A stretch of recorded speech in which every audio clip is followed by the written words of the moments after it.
You thought that I was playing in the past. Now I'm super fast, real raw, relevant. I'm also known as super bad, with a super attitude. If you don't like it, you can book a pass and be the first in line to kiss mine.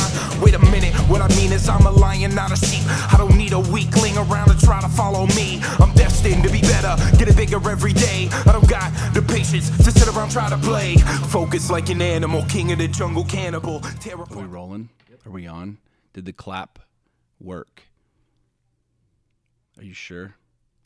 I never say I'm positive. See, this is the beauty, my friends. It's never perfect, and nothing's ever perfect, but you just got to shut up and do it. And that's the cool thing with this podcast. My friends, welcome to the Revolution Podcast. This is Sean Whalen. Is this perfect or is it not perfect? We don't know, but you know what we're doing? We're doing it. We're going to put it out there and we're going to do it. So I appreciate you guys tuning in. I appreciate all of the comments and the reviews here in the iTunes store and wherever else you're listening to this. If you are listening to this and you have not left a comment talking about how ridiculously awesome this podcast is, I'd appreciate it.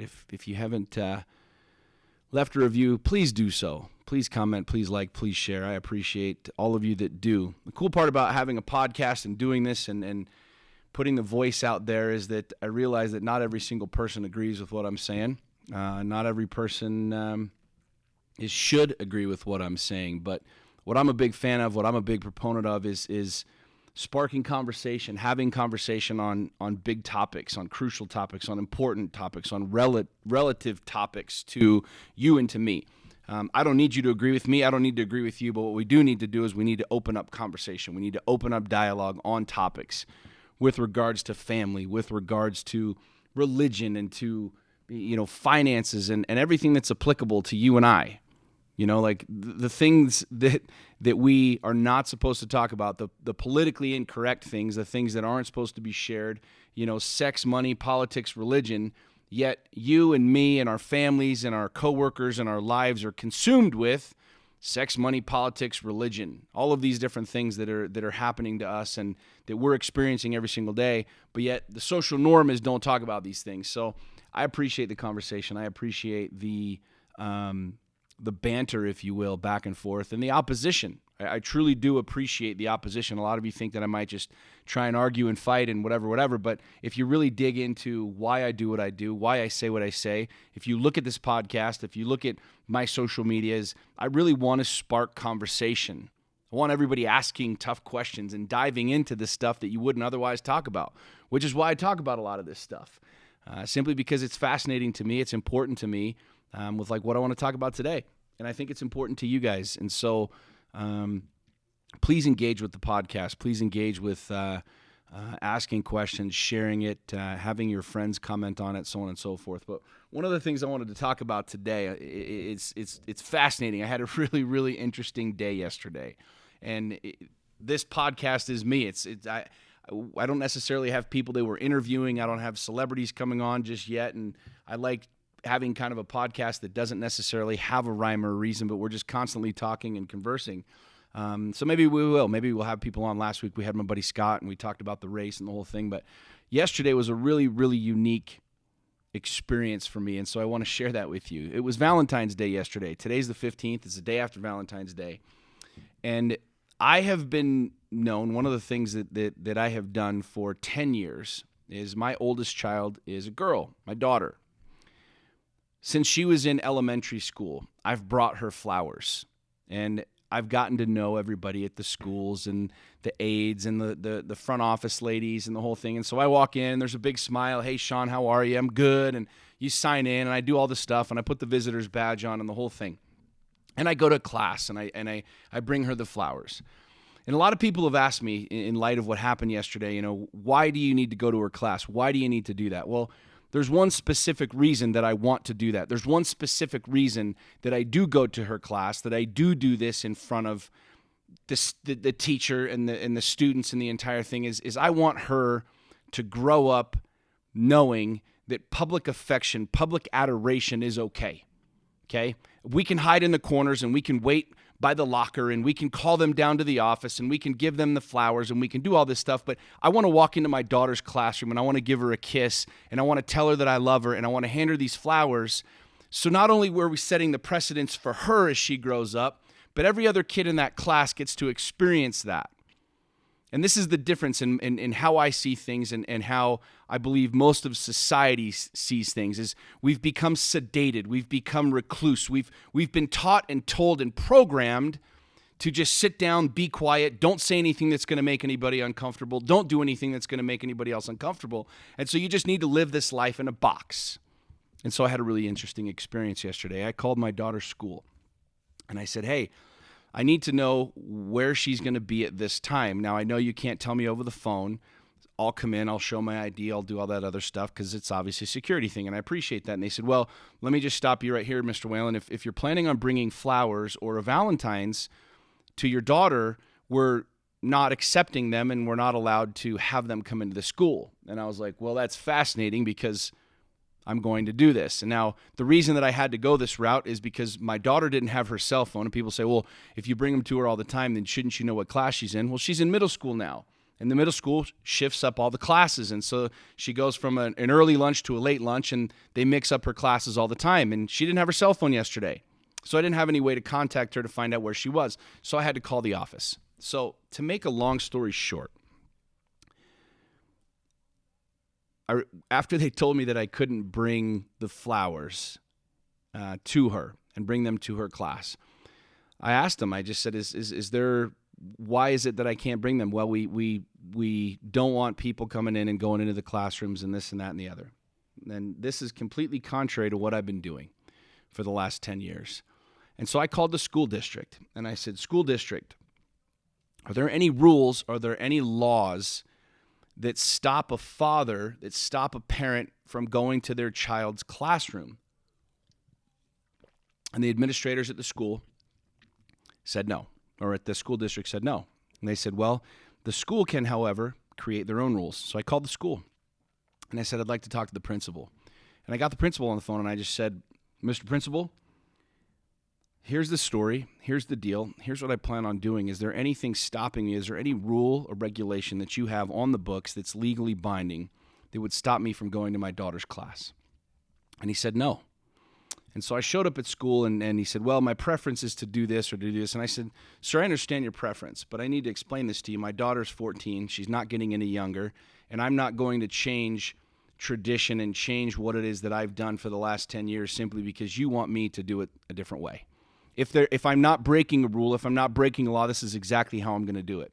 So I ended up bringing her flowers and missed the bell by 2 seconds, and she was coming out of her class, and I gave her this huge bouquet of flowers and the whole thing. It was a really interesting experience for me for two different reasons. Number one is because so many people were up in arms. I posted this on social media in the morning, and I said, this is what just happened when I called the school, and they said that I couldn't bring her flowers. And I flat out said in my post, I said, there's not a principal, there's not a government, there's not a state agency, a federal agency, there's not a police officer on the planet that will stop me from going and seeing my child in their class whenever the hell I want. Now, of course, tons of people got all crazy about this, and you're just entitled, and you're just this elitist, and you think you can do whatever the hell you want, whenever you want, and you should have seen the comments, friends. It was unbelievable. But the fact of the matter is, like, whether or not people were up in arms, I'm going to go see my kid whenever I want. And ultimately, at the end of the day, I did what I felt I should have done. I called. I talked to the appropriate people, found out that the secretary who said that I can't do it was simply sharing what it is that they were told to share, which was no one's going to bring flowers to school today. Now, is there a rule? Is there a law? No. It was someone's preference. It was the principal's preference that no fathers, no mothers bring Valentine's or flowers to the school for the day. Again, I appreciate their preference. I appreciate what it is that they wanted to do, but that was completely contrary to what I wanted to do. And because there was no rule, there was no law, I wasn't breaking any rules or laws. And I say this simply because, my friends, I wonder how many times you and I have stopped because we were told we shouldn't do this. We were told you can't do this. We were told you can't start this business because you don't have the experience. You don't have the capital. You don't have the knowledge. No, you can't bring your kid flowers. And so you sit back and go, well, oh, shucks. I guess I can't bring them flowers today. I'll just wait until she gets home and I do it there. Instead of diving in a little bit, finding out a little bit more research, doing a little more research, asking some questions, and come to find out there was nothing stopping me from bringing my daughter flowers.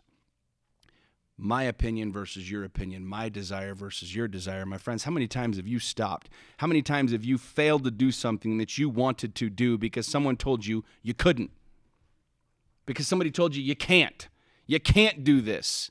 You're not talented enough. You're not tall enough. You're not rich enough.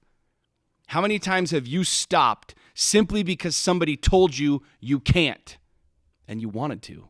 You had a desire to do it. You had a thought to do it. You had a burning, insatiable desire to start this deal, do this deal, and you don't because someone told you that you can't. I wonder, ask yourself that question. How many things have I stopped doing because someone told me that I can't? The lady at the school said, I can't bring my daughter flowers. Well, that's completely contrary to what I wanted to do. So what do? Do I back down? Do I not do it? Do I not do what I want to do because someone else tells me that I can't? Do I not start the business because someone tells me that I can't? Do I not travel to the location that I want to travel to and do the things that I want to do because someone says I can't? Think about that for a second. There's a major difference between rules and laws and breaking those things and someone not having the same vision that you have, someone not having the same desire that you have, someone not having the same ability to think big. And what that person wants to do is tell you, you can't do this. How many times have we stopped? How many times have we stopped doing shit that we wanted to do because we were told we can't do it? I'd have you consider for a second that a good majority of us have probably failed to do many, many things in life simply because we were told we can't do it. Not because it's against the law, not because we're breaking any rules, simply because their vision doesn't match our vision. Their desire doesn't match our desire. Their will doesn't match our will, and so they tell you you can't and you stop. They tell you you can't and you don't pursue. If I'd have listened to this secretary, I wouldn't have brought my daughter flowers, and I wouldn't have seen the glowing, beaming smile on her face as she got this massive bouquet of flowers in front of all of her friends. And all the people going, oh, there's Bryn's dad, there's Bryn's dad. And her cheeks blush, and I ask her, are you embarrassed? And she says, no. I wouldn't have had that experience if I had listened to this individual that didn't want me simply because they didn't want me to bring her flowers. The second takeaway with this experience, my friends, was probably as powerful and as moving and motivational for me as really anything I've experienced in a long time. And it was simply this. I'm a big social media guy, which most of you know. If you don't know who I am, I've had tens of millions of views and comments and likes and shares of my stuff on Facebook. I've had a number of posts go viral and over 300 million views of my videos. And so I share a lot on social media, and I have a lot of engagement and interaction with people on social media. And so when I posted this yesterday, I did a Facebook Live. I posted that the school wasn't going to allow me to do this in the morning, and then I knew that I was going to go, and I knew that I would be able to do this, and I did a Facebook Live. I streamed it live. I streamed me walking in. I streamed me handing my daughter these flowers live. And someone made a comment which absolutely boggled my mind. It truly, it's hard to boggle my mind simply because, I've seen a lot of stuff. I've experienced a lot of stuff, a lot of light, a lot of dark, a lot of up, a lot of down. But this truly boggled my mind. And what was crazier is that there were a couple of people that felt the same way. A lady made a comment and said that it was actually destructive what I was doing by bringing my daughter flowers. And the reason that it was destructive is it was causing all of the other girls in the class to feel bad. And the comment went on to say that now all of these girls in this class who didn't have their fathers bring flowers, who didn't get a Valentine's, now felt bad, and it was actually destructive for me to bring her flowers because I was, quote, harming all of these other girls, and I was emotionally causing them duress. Now, I don't know how you feel about this, my friends, but let me share a little insight with you. I don't know where we went wrong. I don't know where we, meaning we as a society, we as a culture, we as a people went wrong in thinking that we are all supposed to be winners. I don't know where we went wrong in thinking that both teams are supposed to have the same score. I don't know where we went wrong in thinking that we were all supposed to be equal.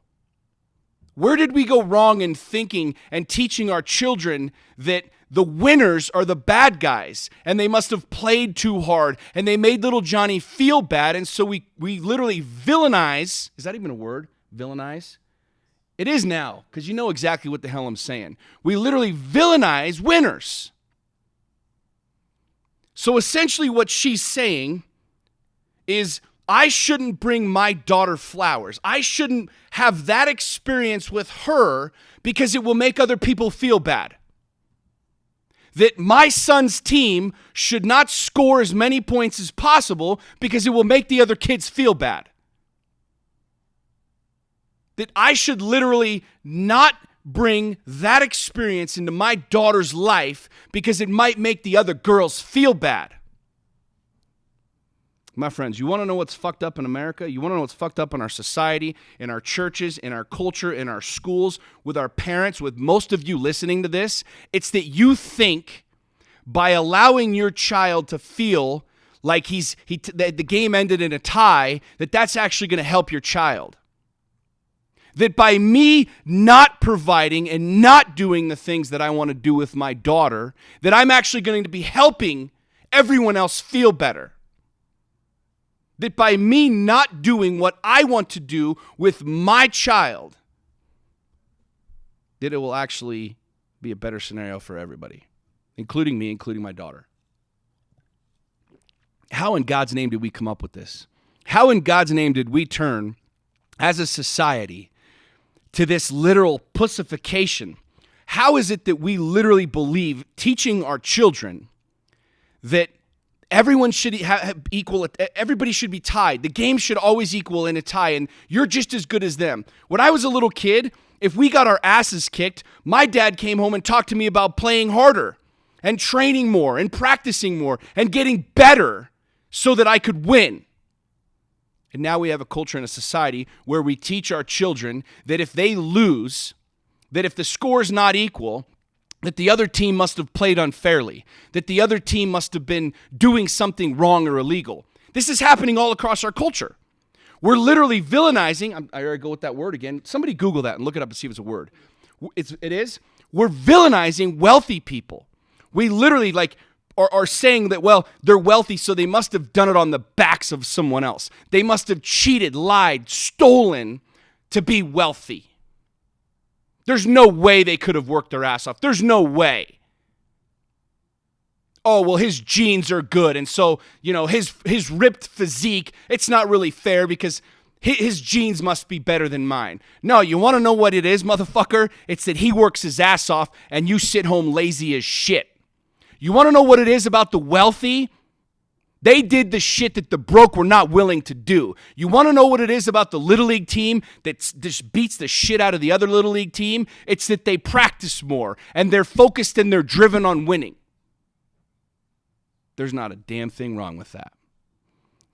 You must be out of your freaking mind, lady, to think that I'm not going to go to my daughter's school because it's going to make your daughter feel bad. Are you out of your mind? Like when my kid, I have a 7-year-old and he plays soccer and he plays basketball and he plays football. And what's fascinating to me is at the end of the game, the kids will come over and say, did we win? Did we win? Did we win? And every other parent is saying, yeah, you played great, little Johnny. You played great, little Scotty. No, you guys tied. I tell my kid, no, you got your ass kicked. Or yeah, you won. You scored more than they did. Because these kids need to know. They need to learn the difference. They need to have that insatiable hunger if they want to be better, to do better. And we're literally programming and teaching our kids that winners must have played unfairly, that the wealthy must have done it in some unscrupulous manner, that they couldn't have just earned it, they couldn't have come up with an idea and worked hard. And literally, this lady had the audacity to tell me that I was harming the other girls in my daughter's class because I brought my daughter flowers. My friends, how many of us listen to fucking nut jobs like this lady? How many of us go to the games of our kids and allow the bullshit of saying, we're all equal, we're all whatever? We're not. It's insane. It's absolutely incredible. Like, as I watch what's going on in our society and in our culture, where we're literally villainizing wealthy people and teaching our kids and teaching just in our society that the wealthy are bad, that they need to pay more, they need to do more, they shouldn't be wealthy, they should just give it all away. They work their asses off for it. Many of them founded a company in their garage and built it up. That's the definition of the American dream. Many of these superstars and athletes work their guts out to get where they are. And we villainize and say, well, he's just special or he's just gifted. No, dude, he worked his ass off, something you were not willing to do, something you did not do. How did we go wrong? How did we start thinking that it would be okay to tell our kids that they should just be the same as everybody else? Where did we go wrong as a society? Why is it that we think it's acceptable to teach our kids that they should not thrive? They should not be any different than the other 30 kids that are in their class. There were thousands, there were like 4,000 comments on this post yesterday. And this lady literally said to me that it was destructive what I was doing because I was harming these other girls. I say bullshit.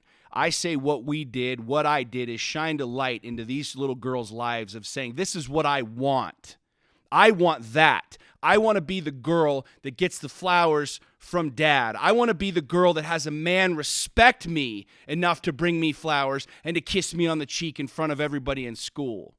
I say shine light. I say do that shit. I say teach your kids whether they won or they lost and teach them work ethic. Teach them how to go after what they want. Teach them to work harder to achieve more.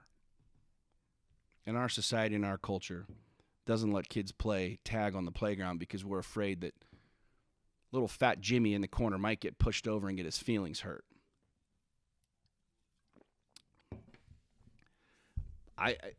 Yesterday boggled my mind, my friends, that literally a father bringing his daughter flowers is literally perceived by some as destructive. That your kid being a superstar athlete winning is destructive to the other little kids. That teaching the youth of this country that those who have worked their guts out and built an enterprise and built a business and worked the system of capital, just the capitalization, like just be the economic growth of an idea into a business. We should be teaching our kids that that's right, that that's what you should be doing. And if you get your little ass kicked on the soccer field or the basketball court or the baseball field, you need to practice a little more. You need to go a little bit harder if you do want to win. And if you do want to be wealthy, you're going to have to put your head down, you're going to have to learn, you're going to have to grind to get what you want. Not to grow up and to villainize somebody and say, well, give me what you have because we're not equal. We're not meant to be equal. Since the dawn of creation, my friends, the weak have gotten eaten. The weak get eaten. It's what it is. It's how it's always been. Since the dawn of creation, the weak animal in the herd that strays behind, that gets left behind, gets eaten. It's the way it's always been. It will never be any different, no matter how many protests you have, no matter how much you bitch and moan, no matter how many flyers you put up, no matter how many agencies you start and people you want to get mad at. It's how it will always be. And we're literally trying to create a system and a society right now that's going against human nature. Human nature is someone will always be at the top of the totem pole. Someone will always be in the middle and someone's always going to be at the bottom. You can't change that. That is human nature. So if you want to be at the top of the totem pole, work a little bit harder. Do a little bit more. Do more than what the person at the bottom is willing to do. That's what we teach our children. That's what human nature is. That's what our entire freaking society has been since the dawn of creation. You can't buck that system, my friends. You can't do it. And I think that's the reason that we're seeing so much anger and frustration in our society right now, is people legitimately feel like we should all be at the top of the totem pole. We should all be equal, that no one should be left behind, that the weak shouldn't be eaten.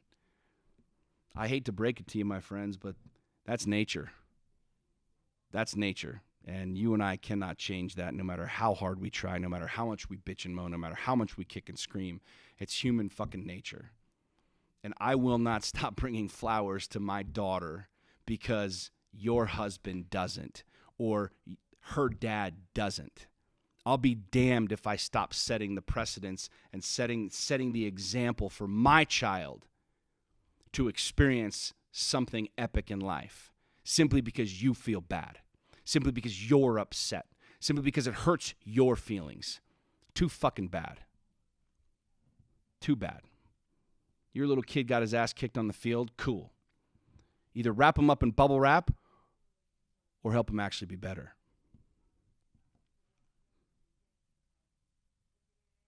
I don't understand it. I don't understand how people think that this could be the new reality, because at the end of the day, it can't be. It's not possible.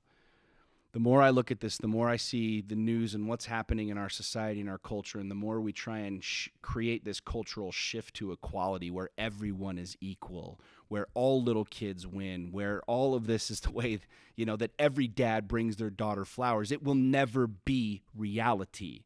So why not teach our kids what reality is? We're creating this false sense of reality, and it's damaging, it's harming, it's causing what we're seeing all across America in every single city. And what I truly believe is that we should teach our kids what truth is. And the truth is, some dads just flat out aren't going to bring the flowers. The truth is, some little kids are not meant to be the winners on the field. Some little kids are better than other little kids at football, at baseball, at soccer. That's just the way it is. Encourage the kids to go find what it is that they're good at, what they want to do, instead of villainizing the winners. Yeah, I don't know what else to say about this. It truly, I'm sure we could do 20 podcasts on this, but my friends, the truth of the matter is that you can't fight nature. We can't change this. The weak will always get eaten. That's the way it's always been. There will always be somebody at the top of the totem pole. There will always be somebody. There will always be a winner, and there will always be a loser. There will always be someone who makes more, earns more, is more ripped, is more in shape, is better at kicking, better at running, better at dunking, better at shooting, better at swimming. There's nothing wrong with that. You want to be the best, work harder than every other person out there. You want to have your business flourish more than their business, then go fucking make it happen. Don't blame it on anybody else, and don't for a second think that you're entitled to something that you haven't worked for. Don't for a second think that your child is going to grow up with the mentality to want to be at the top of the totem pole, to want to be the best at what they're doing while you wrap them in bubble wrap their entire freaking life. Anyways, I will not stop bringing my daughter flowers. I will not stop teaching my kids to be winners, plain and simple. If it hurts your feelings, too fucking bad. If it hurts little Johnny's feelings, that's not my fault. That's yours. So, my friends, put that in your pipe and smoke it. If you haven't subscribed to the podcast, please subscribe to the podcast. If this motivates, inspires you, if you think I'm the biggest dick on the planet, either way, leave a comment. Rate the podcast and share it with your friends. My friends, God bless you. God bless America.